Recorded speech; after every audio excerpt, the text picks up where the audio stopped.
Súper. Hola, buenas noches a todos. Les mando un saludo especial.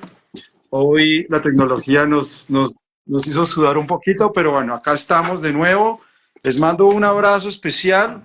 Tenemos nuestra décimo live. Nuestro undécimo live. Y estamos hoy por hablar. Recuerden que esto es un viaje en tren, ¿no? Un viaje en tren.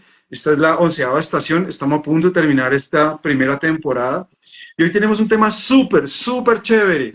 Y yo creo que por eso era que está demorado, porque vamos a tocar un tema sensible, ¿sí? Entonces, pero bueno, ya estamos acá. A todos vayan conectando. Bienvenidos, sírvanse en una taza de café. Y mientras se van conectando, le voy a dar la bienvenida al invitado especial el día de hoy. El invitado especial hoy se llama Mario Herrera. Él es una persona que es teólogo de la Universidad de San Buenaventura y es filósofo de la Universidad de Santo Tomás. Duró más de 20 años trabajando para la Iglesia Católica. Tengo el gusto de invitarlo y Mario, bienvenido a este live. ¿Cómo vas?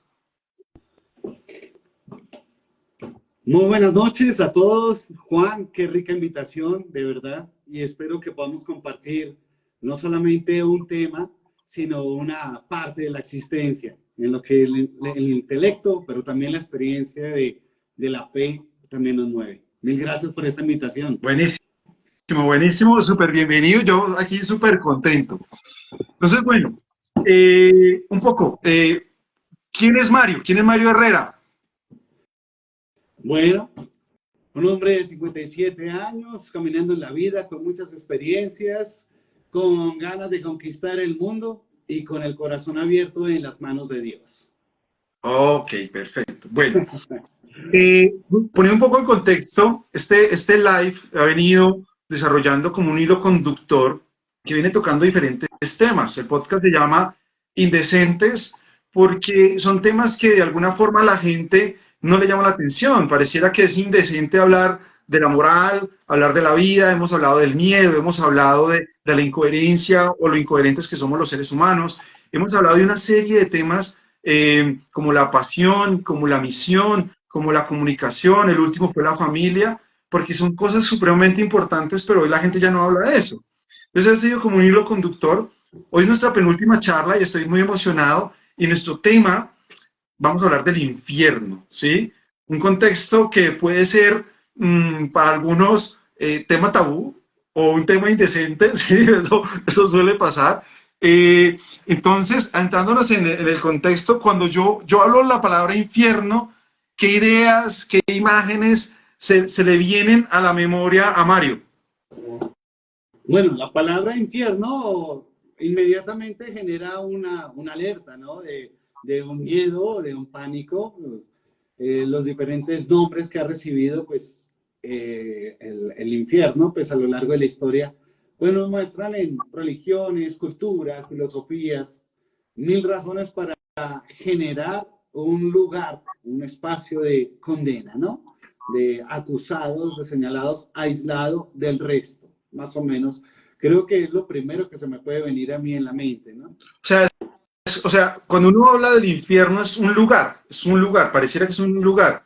O uno podría pensar que es un estado mental, o uno podría pensar que es un estado emocional, o realmente cuando uno habla del infierno es un lugar físico de alguna manera, escrito.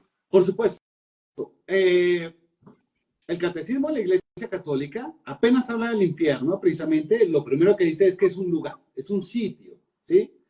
Y el Sí. sitio precisamente es diferente al estado. Por ejemplo, si yo le preguntara a usted, ¿en qué estado amaneció? Usted me diría, no, estoy en estado de tristeza o en estado, es como la expresión del estado donde se va a mover o se va a expresar. El lugar es lo que tiene unas connotaciones que pues se pueden determinar, se pueden señalar, se pueden identificar, ¿no? Entonces, el infierno no solamente es un sitio, sino es donde las almas sufren un estado. Cuando una persona, creo yo, habla de un estado mental o una idea, ¿sí? O es algo que la gente lleva a correlacionar eso como, no, mire, es que es un lugar donde el infierno es este mundo, por decir algo. Es los sufrimientos que usted vive en este mundo. Entonces, es muy fácil, digo yo, pienso, en todo lo que he aprendido, sacarle el cuerpo a lo que aún no conocemos. O sea, lo que no conozco, prefiero no conciliarlo con mi mente o mi reflexión, porque entonces voy a entrar en choque si estoy cerrado a ello. Si tengo una apertura para hablar de un tema, el que sea el infierno, pues obviamente me va a dar una capacidad para confrontar lo que puedo determinar y describir con las gracias mismas, ¿no? Entonces, un lugar o un estado, ¿de acuerdo? Entonces, si nosotros nos referimos, por ejemplo, a la Sagrada Escritura, encontramos como Dios, Padre, en un evangelio o en algunos lugares, como el Apocalipsis, manda precisamente a describir a dónde van las almas que son echadas fuera, ¿sí? Cuando dice, por ejemplo, yo no los conozco, sáquenlos, échenlos afuera, o sea, estaban adentro, sáquenlos, donde será el llanto y el rechinar de dientes, y donde el fuego y el gusano no mueren. Entonces, precisamente, ese lugar que describe como fuego que no se acaba, o donde hay gusanos que no se mueren, vamos a ver de pronto un poco de la historia y esto nos va a dar la connotación del gusano.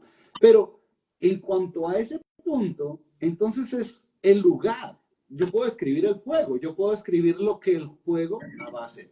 Pero el estado ya es el rechinar de dientes o las lágrimas, porque cuando uno está ausente de esa visión beatífica o de lo que ya no ve, ya no alcanzan los sentidos del alma a percibir, pues obviamente hay un dolor, una tristeza inmensa. Y el rechinar de dientes, como muchas veces lo explicamos, es esa piedra, esa rabia que me hace como las mandíbulas ajustarlas de la piedra a decir, yo estoy aquí porque se me dio la gana.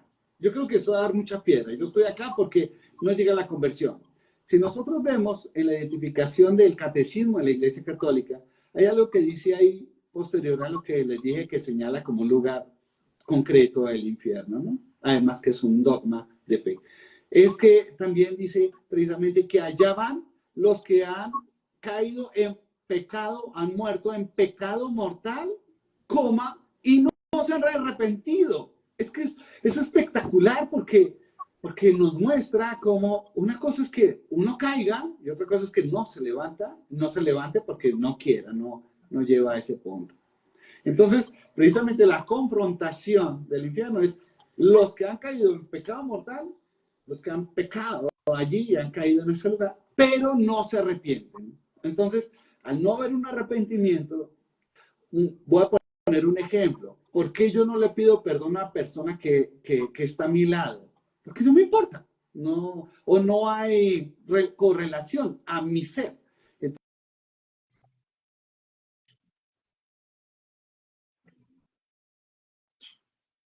Se cayó un poco la señal de Mario. Se cortó ahí un poquito la señal. Retomando entonces, podemos decir que el infierno no es una metáfora, sino que realmente es una consecuencia de, ¿cierto? Una consecuencia de unas acciones, pero más allá de las acciones es de no arrepentirse de esas acciones, no entrar con un estado de conciencia de reparar, ¿cierto? Correcto, perfecto. Listo. Entonces, hay una pregunta. Entonces, tenemos claro de que es un estado, que es un lugar, que llega una persona por una consecuencia de unas acciones y por no reparar o no tratar de sanar en este momento. Que no lo hablamos mucho, porque tal vez lo más fácil es dejarlo como una metáfora, porque como lo desconocemos y es algo que es un dogma, ¿sí? Y no lo conocemos, entonces lo que hacemos mucho para suavizarlo es, no, es que mi vida es un infierno, pero no, resulta que no, es un estado y es un estado real. ¿Listo? Para ir cerrando esos puntos y que quede súper claro. Ahí tengo entonces una pregunta. Entonces, existe el infierno, ¿cierto? Es un lugar real, ¿cierto? Es un lugar que van las almas después de la muerte. ¿Eso cómo lo podríamos masticar y poniéndolo de pronto en contexto, de pronto también con otras culturas, con otras religiones? ¿Ellos cómo lo ven? ¿Cómo lo analizan? ¿Cómo lo sienten? y cómo lo podemos nosotros interpretar para socializar a todas las personas, porque aquí en este podcast se conectan de varias ciudades y de varias creencias. ¿Cómo se los podríamos hacer explicar si de repente una persona no es católica y no lo ve como un dogma de fe católico? Ya. ¿Cómo se lo podríamos hacer entender a ellos? ¿O cómo lo podríamos explicar para que también lo vean de esa manera como de alguna forma lo vemos nosotros? Sí, gracias. A través de la historia, de lo que ha quedado consignado de la humanidad, no solamente religiones, sino también filosofías, ¿sí? Pensadores a lo largo de la historia, que nos muestran precisamente que en la relación del infierno, infermus o infierno, es por debajo, lo que está por debajo de. Entonces, siempre hay una tendencia de lo que está abajo y lo que está arriba. Cuando nosotros vemos la relación o correlación de todas las religiones, o la mayoría que tienen una historia escrita y bien fundamentada, digamos, de una u otra manera, o los escritos de muchos filósofos que no conocieron nuestra fe católica o israelita en su momento, o judía, como se llame, la idea es cómo todos tienen o enmarcan algo del inframundo, o sea, de lo que hay por debajo del mundo. Entonces, digámoslo así, que se marca un camino en donde se recorren las historias de cada uno. Generalmente uno habla social, dentro de la sociedad, habla, mira las estirpes que hay, y todos marcan como un recorrido en algo, porque es lo propio de este mundo. Lo que es infra, o sea, por debajo de esa línea, es lo que está en desorden a lo que por línea se debería. Entonces, también habría muchos pensadores y muchas religiones que decían precisamente que está en el infierno, o sea, por debajo o infra de iban con la línea de lo Se que ya cortó ahí un estaba ahí precisamente momentico, la marcado. señal. Ahí se le entrecortó un poquitico, Mario. Sí, Te voy a retomar hasta donde entendí la señal, que las religiones que están por debajo en el inframundo, ¿sí? Y sí, eso en todos los contextos de diferentes religiones lo contemplan de la misma manera. claro, porque hay unas normas, hay unos mandamientos, si queremos decirlos, una estructura en todas las religiones. Entonces, el que no va ahí está por debajo, el que está por encima es porque ya ha ascendido o a un nivel mayor, como llaman algunas religiones, o a un estado del cielo o del top ideal de lo que es la religión, en cuanto a lo que sea. Pero lo que va ya está por debajo, entonces infra o infirmus, entonces, perdón, Invermus, entonces viene precisamente a mostrarnos qué es lo que está debajo de lo que es normal. Partamos de ahí ese punto. Ahora, Ok, sí, ¿sí? sigue, tranquilo, Bien. sigue. Ahora, si nosotros nos damos cuenta, existen varios, por ejemplo, Platón. Platón hablando de, o bueno, algunos pensadores en el entorno de Platón, digámoslo así.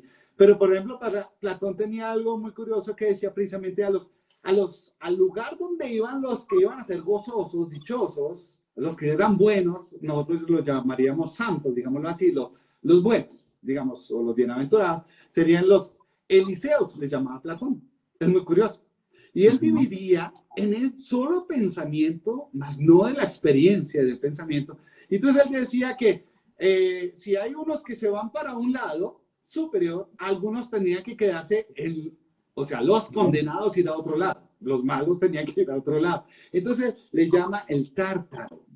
Y era El tártaro, el tártaro, que es como decir el infierno, ¿sí? Como una parte de la negación de los Eliseos, ¿no? ok, Pero también Platón habla también del Hades. Entonces él decía, mira, los, los buenos o los que se consideran bendecidos en su lenguaje iban a los Eliseos. Entonces nosotros le llamamos como cielo, digámoslo así. Los que se condenaban era a un castigo, o sea, los que eran castigados, y entonces eso se llama tártaro, era un lugar de, ¿sí? Dante lo menciona, por decir algo, es como una tapa del purgatorio, entonces es donde eran castigados. Pero él llama al Hades a donde iba el resto. O sea, los que ya ni siquiera eran castigados, o sea, era como que acá unos, aquí los otros, y no hizo nada, se va al Hades, o sea, arrastrado hasta el fondo, donde ni siquiera podría ser castigado. Por consiguiente, si hay un castigo, o hablemos de pena o penitenciaría, no hay capacidad de reparación. Entonces, digamos que el infierno en profundidad se le llamaría, según Platón, Hades, ¿sí? Si nosotros vamos a la mitología, por decir, china, ¿sí? Entonces vemos que existe el Diyu.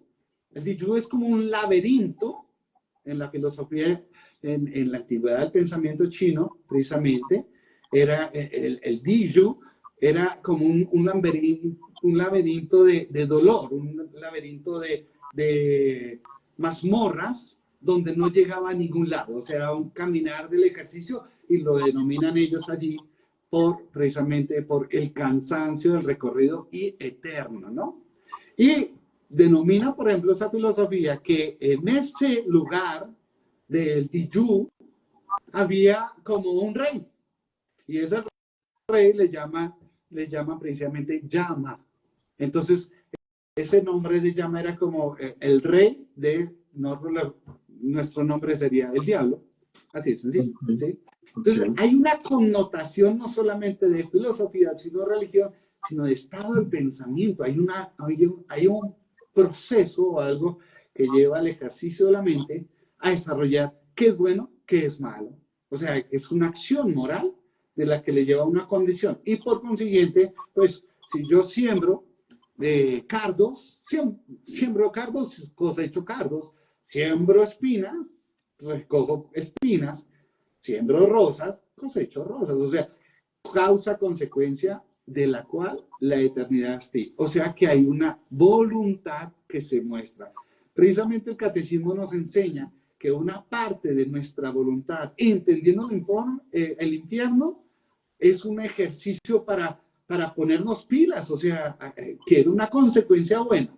Ahora, y como participante de que estoy vivo, es una invitación que también hace precisamente dentro de nuestra fe católica la invitación a rezar para que ninguno se pierda. O sea, alguien se puede perder porque no lo formaron o porque no estuvo, o sea, porque no se arrepintió, digámoslo así, que diríamos la palabra enmarcada. Una pregunta, y es, hay una ley de la física que es que si yo suelto este esfero y lo suelto pues por la ley de la gravedad, sí o sí se va a caer. Sea que yo crea en la ley de la gravedad o no crea, el esfero va a caer, ¿cierto? Correcto. Entonces, ahí voy a hacer una pregunta. Como la ley de la física de la gravedad, que si yo suelto el esfero cae o no, o sí va a caer al piso, y eso pasa aquí en Perú, en Honduras, en Guatemala, en Nueva York, en cualquier parte del mundo, la ley de la física funciona. A nivel mundial, como había un cierto relativismo, crea o no crea yo, bien desde la perspectiva filosófica, o desde el pensamiento, o desde el religioso, el infierno existe. Llamémoslo tántaro, llamémoslo dinju, llamémoslo infierno, existe, crea o no crea. Eso es una verdad, ¿cierto? Como esa ley de la física.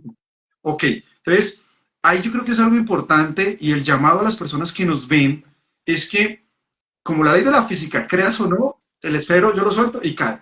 Igual el infierno existe, porque como ahora dicen, no, es que el infierno es la vida, o no, como hay un cierto relativismo, entonces el llamado es, creas o no creas, existe. Y los filósofos, como lo decía ahorita Mario, los pensadores y las religiones lo han mostrado. Y existe desde el parámetro de que hay un bien y un mal, o un por debajo, esa ley de causa-efecto. Si yo siembro mal, pues acojo mal. Ahí tengo una pregunta, porque las personas que no son religiosas, que pueden ser espirituales o no religiosas, o tienen diferentes espiritualidades, dicen, pero si al final somos Dios, ahorita un poco somos hijos de Dios, somos como Dios, y Dios es Padre y Dios nos quiere, ¿por qué nos vamos a ir al infierno si un padre no quiere para alguien algo mal? Sí, ahorita de pronto antes se responde esa pregunta. Pero si es así, y Dios es misericordioso y es justo, ¿por qué las personas se van al infierno? Yo sé que ya un poco me contestó la pregunta antes, pero quería que quedara muy clara la pregunta para ver cuál sería esa respuesta desde el punto de vista filosófico, de pensamiento y religioso. ¿Por qué se van al infierno si Dios es misericordioso? Bueno, dentro de las capacidades que tenemos en este plano temporal, nosotros como seres humanos, en esa socialización del diálogo, de argumentos y de experiencias del mundo de cada persona, pues siempre nos va a confrontar precisamente no solamente en nuestro actuar, sino en el fruto del actuar, ¿sí? Mucha gente le dice, no, mire, usted obre para que le vaya bien. Entonces, está buscando un fruto, pero las consecuencias son en exponenciales de cada pensamiento. En la gracia que tenemos nosotros, los seres humanos, es que cada uno es diferente, uno es diferentísimo, cada uno de nosotros.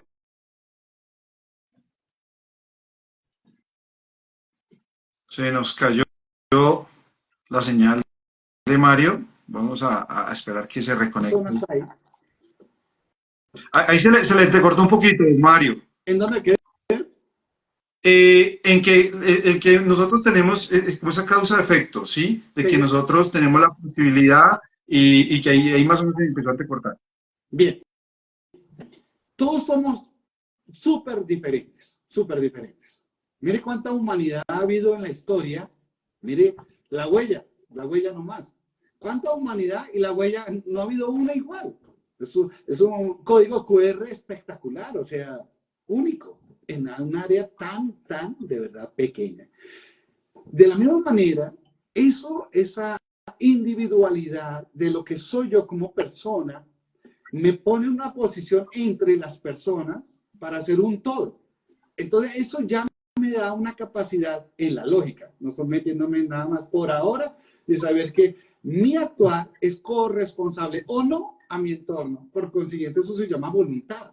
Entonces, en la voluntad estoy en la decisión de lo que yo quiera aprender. Aprender viene de la misma raíz, agarrar.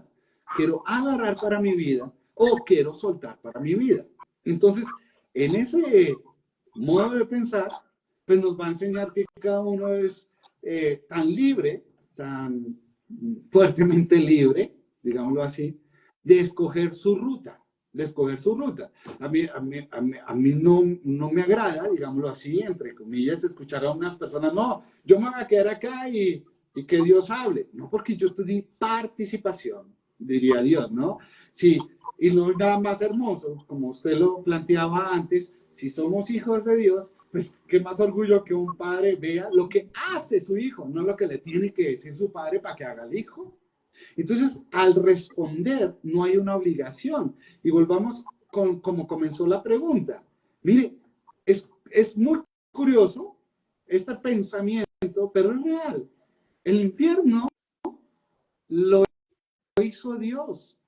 Entonces, cuando la gente a uno le dice esto, dice, ¿cómo así?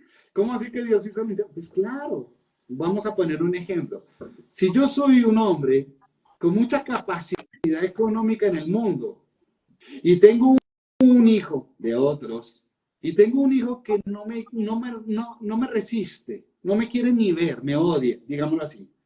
Es tanto mi amor que yo, o sea, yo por mi autoridad y por mi, digamos, diligencia o poder de lo que sea, puedo sacarlo de la casa.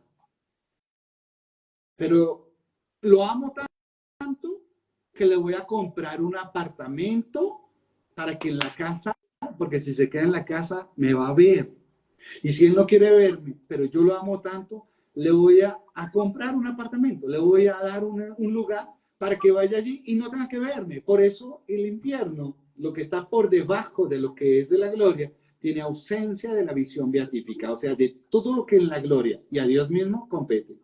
Entonces, ese infierno, esa parte de lo que nos lleva a nosotros, es buscar cómo Dios genera ese espacio donde está, digamos, anulada desde allí la visión de Dios, la visión beatífica.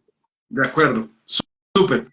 Ahí tengo una pregunta y es, voy a salir un poquito del contexto actual, religioso, filosófico.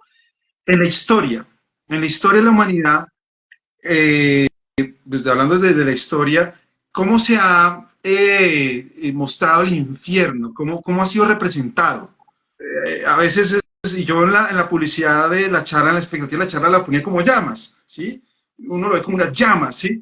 y por qué se representa un poco de esa manera o cómo más se ha representado y por qué, de dónde sale el origen de esa representación gráfica, visual, que uno tiende como a poner en imágenes o algo que de alguna forma no conocemos visualmente en este momento. Esperamos nunca, o yo espero nunca llegar por allá, pero ¿por qué se representa y cómo se ha representado históricamente el infierno?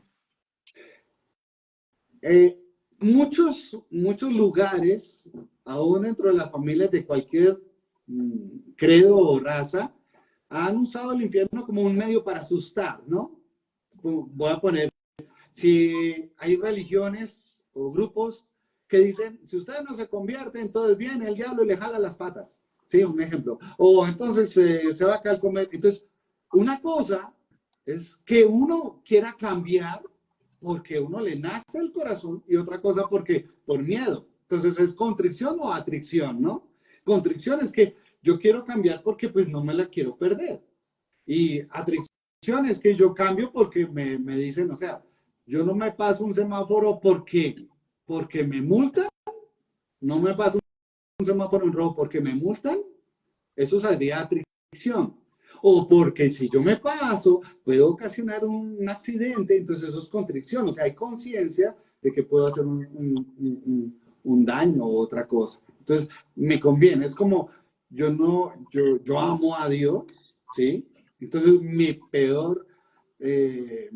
miedo más grande no es condenarme, es no ver al amor, dejar de ver al amor.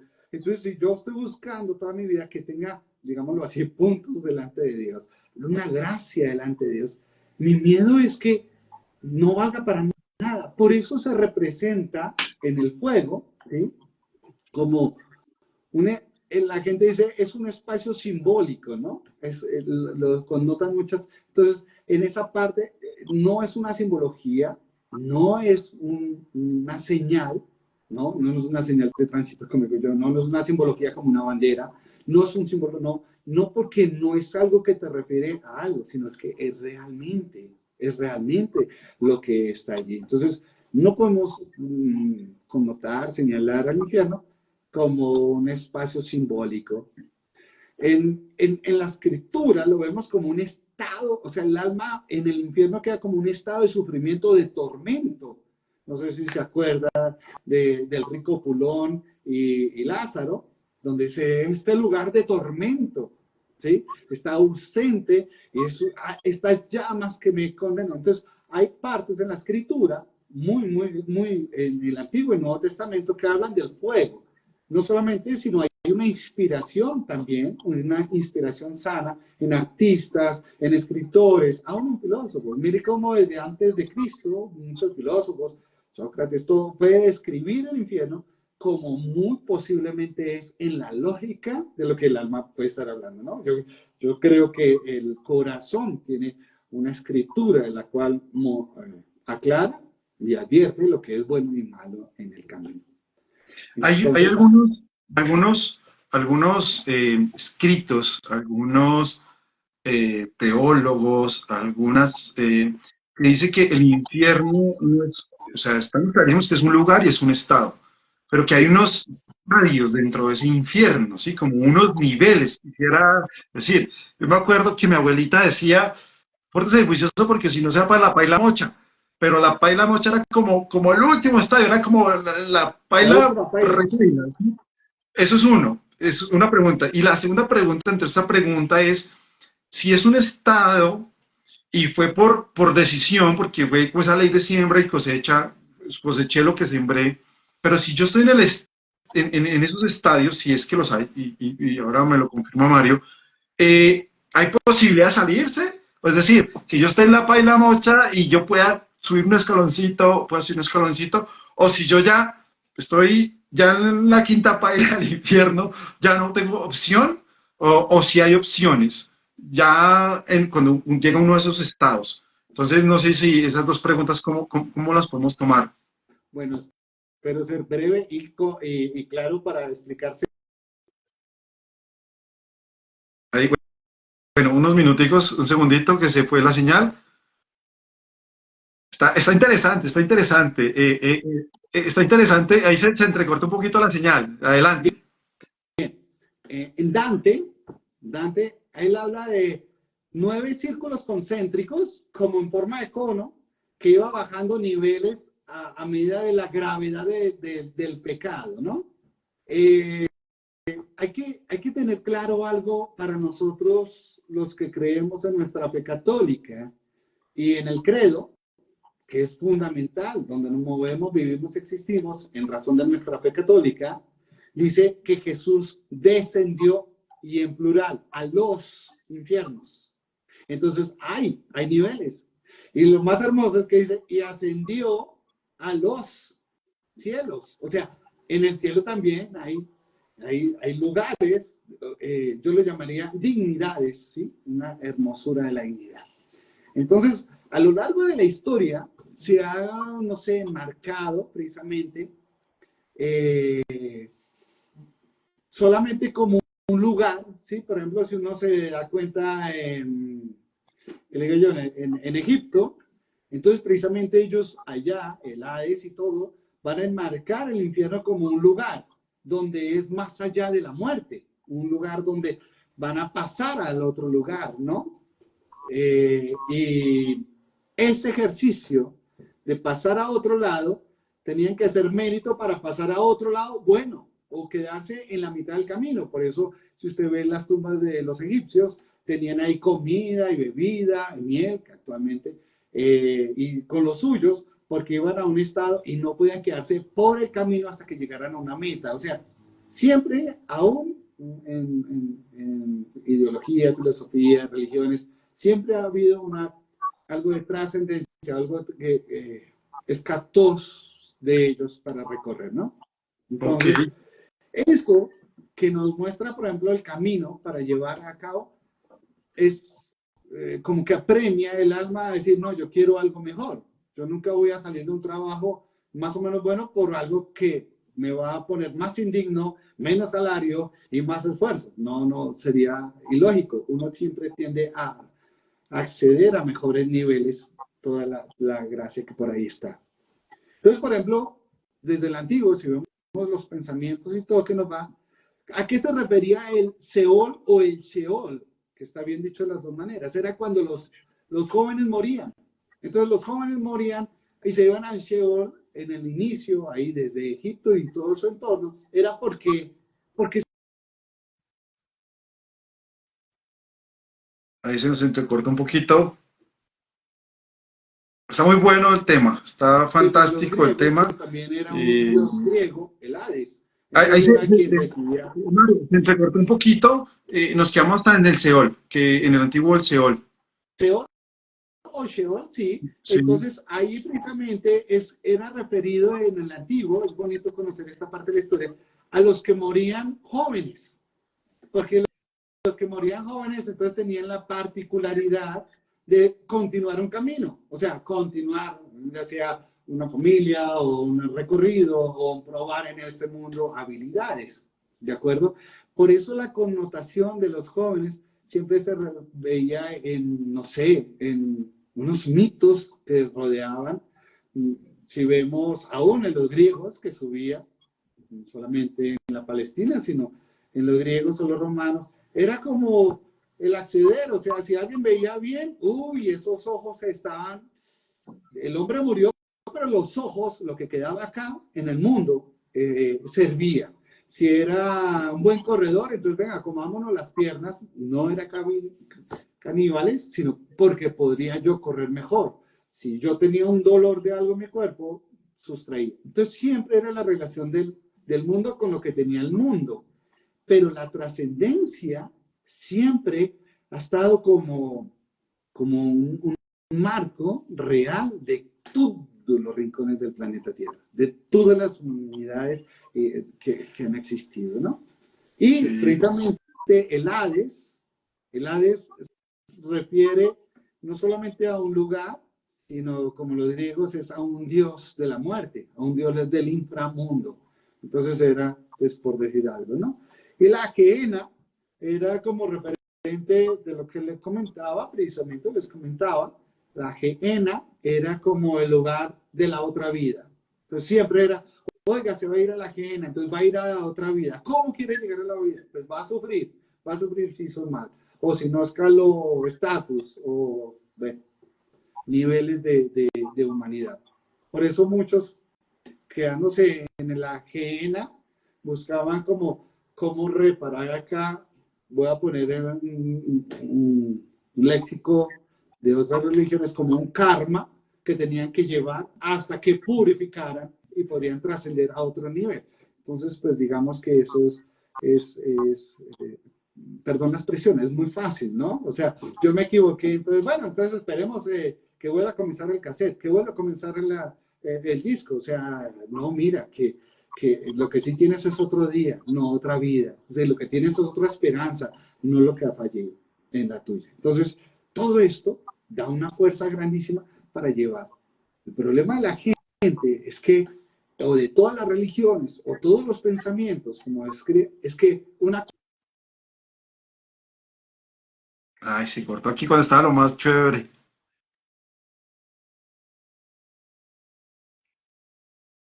Mario, se cortó cuando estás diciendo que el problema de los pensamientos de la gente o algunas religiones es y te quedaste ahí. ¿Qué pasó? Bien, en la diferencia, bien, gracias para irme y no perderle esta.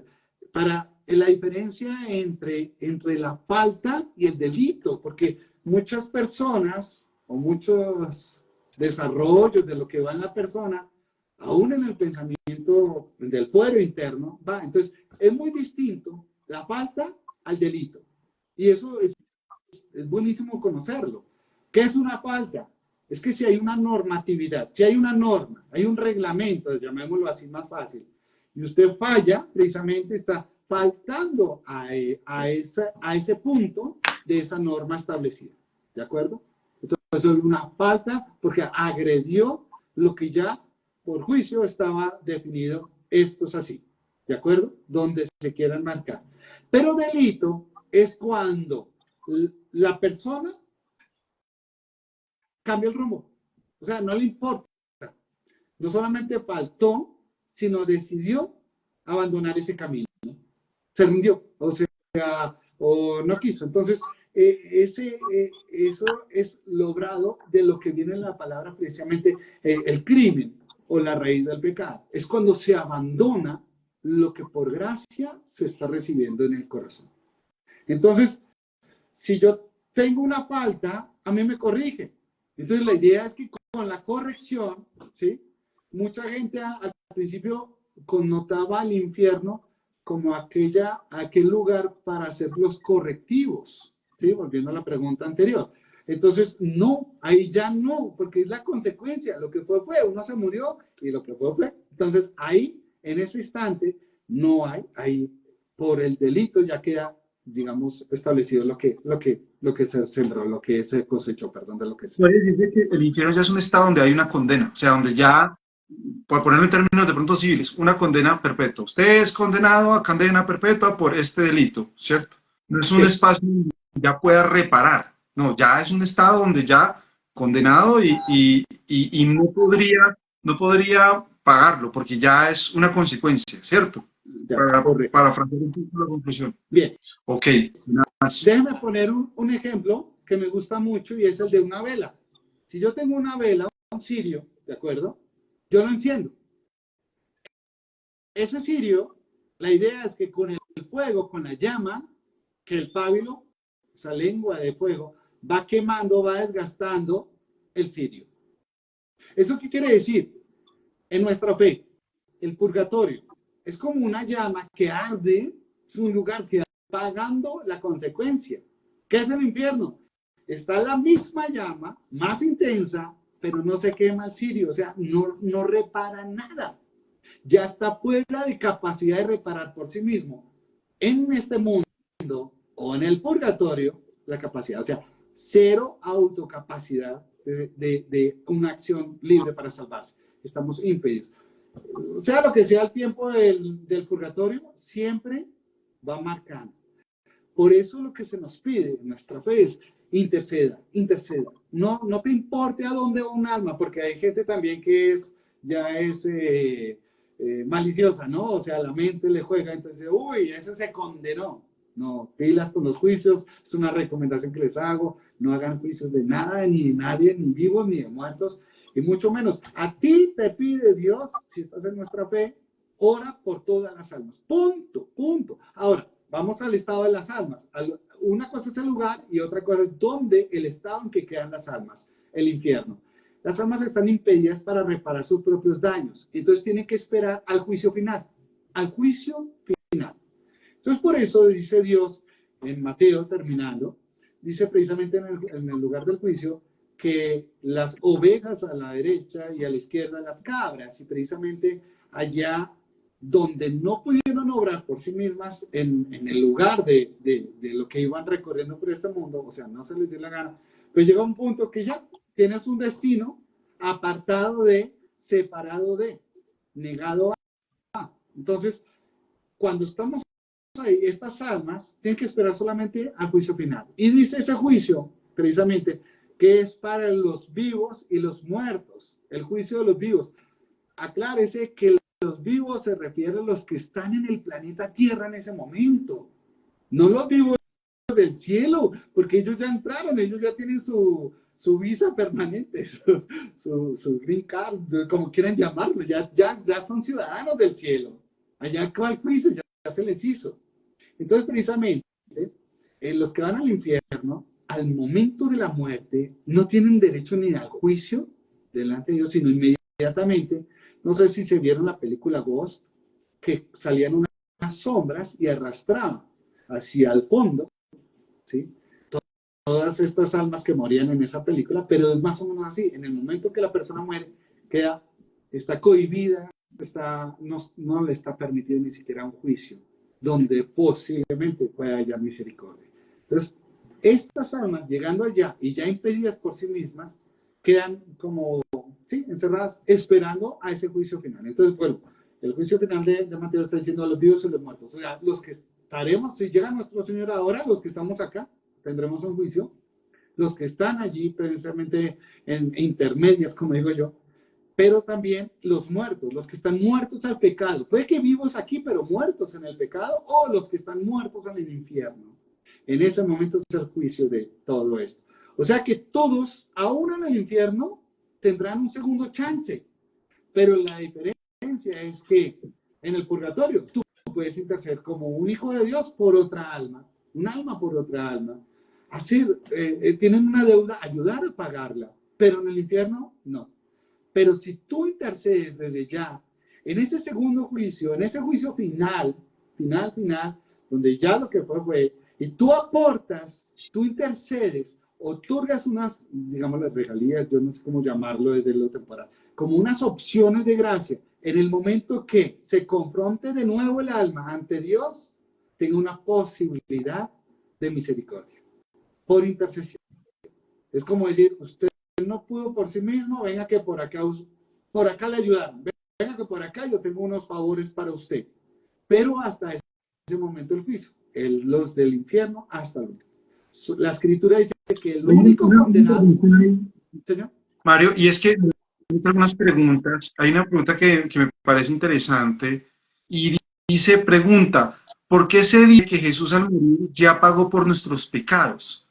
Y digamos, si basando de esa primicia, ya pagó por nuestros pecados, entonces yo complementaría la pregunta, si ya pagó por nuestros pecados, entonces ¿por qué la gente va al infierno? ¿Cómo podría uno interpretar ese pedacito? Claro, es terrible. Cuando Jesús nos ha justificado, no nos dice que nos ha salvado. Nosotros nos salvamos por la fe, dice la Escritura y toda la doctrina de nuestra iglesia, ¿no? Entonces, si yo cojo literalmente que Jesús ya pagó por nuestros pecados, entonces yo sería un cochis. Yo no sé si la palabra se entiende. Sería muy fresco. No, pues vivamos, rumbiemos, que pues igual mañana moriremos. No, porque existe una corresponsabilidad de mi razón. ¿Sí? Imagínese un apóstol, lo llama a Jesús. ¿Cuál previo tiene? Cero.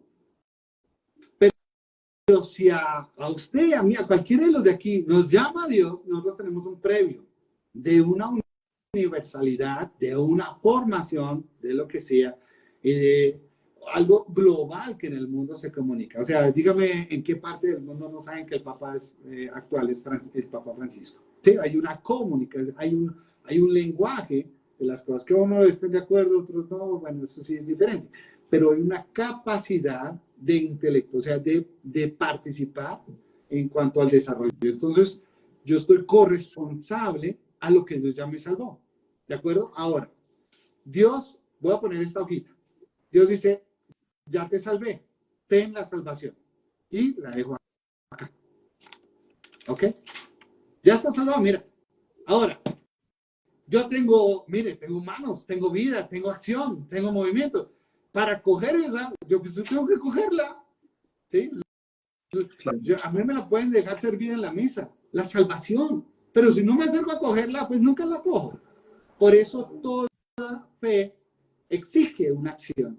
Todo acto de fe no es decir, no, yo creo en Dios y yo creo que Él va a venir, ¿no? Ese cuentito que hay todo ya espichado, maltratado de que el hombre que se inundó, entonces vino uno, otro y dijo, no, Dios me va a salvar y Dios me va a salvar y al final se murió el hombre. O sea, Dios ya pagó por nosotros, pero yo tengo que acercar. El ejercicio de acercarme y coger la salvación implica reconocerme, uno, como hijo en nuestra fe, como hijo de Dios bautizado. Dos, como hijo corresponsable al reino. O sea, no solamente el que estoy leyendo todo un entorno de la vida, sino corresponsable también de toda una vida, sino como mi favor tiene otro. Entonces, por eso practicamos actos de misericordia espirituales o corporales. Y por eso es que tenemos la habilidad.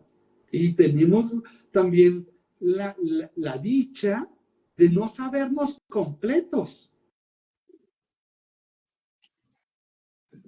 Claramente, Ya superé, una no vez oía estamos una persona que completos. decía, yo ya superé ese lenguaje del infierno. Entonces decía, híjole, terrible porque ya superó, o sea, está por encima del bien, hermano. O sea, no, el Claro, saberse frágil es saberse capacitado para ser rescatado. Como un pequeño cuando se resbala, su papá y su mamá lo alzan, o la persona que es herida y espera siempre, quizás en lo más profundo, un abrazo. súper, súper. Yo quiero una pregunta y es, ¿cómo puede estar influyendo hoy en día la idea en nuestras vidas, en nuestra vida moderna, cómo puede estar influyendo la idea de que del infierno? ¿Está influyendo o no está influyendo? ¿O cómo lo ves de la perspectiva de Mario? Si la sociedad, si la gente del infierno, como hablábamos ahorita del miedo, entonces yo por miedo no hago, o cómo puede estar influyendo hoy en el accionar de la vida el concepto del infierno. Claro, lo que concibo yo del entorno actual sobre, digamos, el infierno, o digámoslo así también del cielo, es más fácil sacarlo. Porque si no está el infierno, si no está el cielo, pues yo quedo condicionado a mí. Entonces, yo voy por mi poder, o por mi mente, o por mis habilidades. Entonces, me manejo en ímpetus. Y algún día el ímpetu de la salud, el ímpetu de la juventud, el ímpetu de lo que sea, se me va a mermar o se va a acabar. ¿Sí? Es triste ver cómo la gente, o cómo mueren todos los filósofos que dijeron cosas terribles, o situaciones de las personas que uno dice, carambas, miren, es que no hay nada más hermoso, yo pienso, ¿no? Un paréntesis, el que vive bien muere bien, el que vive bien muere bien y queda tan vivo en los corazones, en las conciencias, en las historias, en los recuerdos, aún en lo que tenemos por capacidad en este mundo, como fotos, como videos, como canciones, nos llegan, nos tocan el alma. Hay cosas que yo recuerdo de mi padre, de mis seres queridos que han pasado por mi mundo, que me tocan en forma hermosa mi vida, y eso ya es una permanencia o continuidad. Ahora, es más fácil, digo yo, es que el facilismo, yo creo que la existencia se rompió con el facilismo, no con la existencia. no con el existencialismo, sino con el facilismo, porque es que, ¿cuál es el camino más barato? ¿Cuál es el camino más fácil? Donde se compromete menos, donde nadie al final me va a juzgar, ni yo mismo. Si yo me quito eso, yo ni me juzgo, entonces yo hago y no me importa agredir al vecino, al entorno, ¿no? Hay gente que dice, por ejemplo, es que esta es mi vida y de malas. No, lo siento, hermano, no vives en una isla. Yo no puedo poner aquí en este edificio la música a todo volumen porque me van a venir acá y deje dormir o mañana, o hay niños que se están durmiendo, lo que sea. Cuando yo entiendo todo eso, estoy entendiendo esa partecita de lo que soy en medio de un todo. Y todo eso también son miles o millones o billones de partecitas que hacen un todo. ¿Cuál es el todo? ¿Cuál es el todo? Entonces, qué rico como generar algo armónico, algo que lleve precisamente en un lenguaje a expresar. Entonces, claro, entre más se distorsione ese lenguaje y más justifiques las acciones del mundo, pues claro, es más fácil quitar. Entonces, no solamente derrumba valores, sino los principios. A veces uno dice, hombre, nuestros abuelos tenían palabra, tenían sustento, tenían solidez, se creían en las personas. Hoy día, vaya a sacar un préstamo y si no le piden a ver quién da la cara por usted, porque nadie cree ya en nadie. Es muy triste. Nadie cree en nadie. O muchos cogen lo de otros y no las fuentes. Entonces, es llevar a la persona a tomar conciencia que no solamente hay una sucesión de horas, sino esa sucesión de horas lleva a un lugar, lleva a una gracia hermosísima particular. No estamos viviendo en un lugar de los muertos.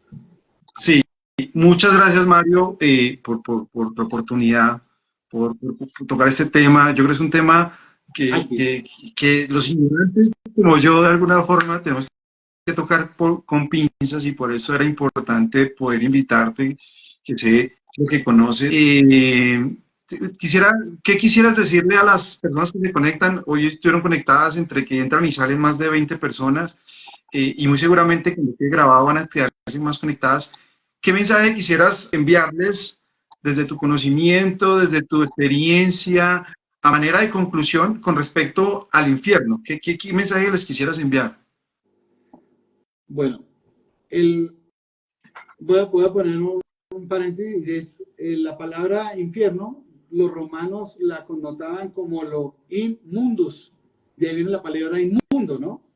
Entonces, voy a aprovechar ello porque ellos decían que lo inmundus, dentro del mundo, es donde enterraban los muertos. Y ellos se referían donde se descompone y está toda la podredumbre, toda la miseria y el desorden de lo que un cadáver queda. Entonces, a eso le llamaban los romanos al infierno. Cuando se referían a algo que estaba en el infierno, le decían inmundos.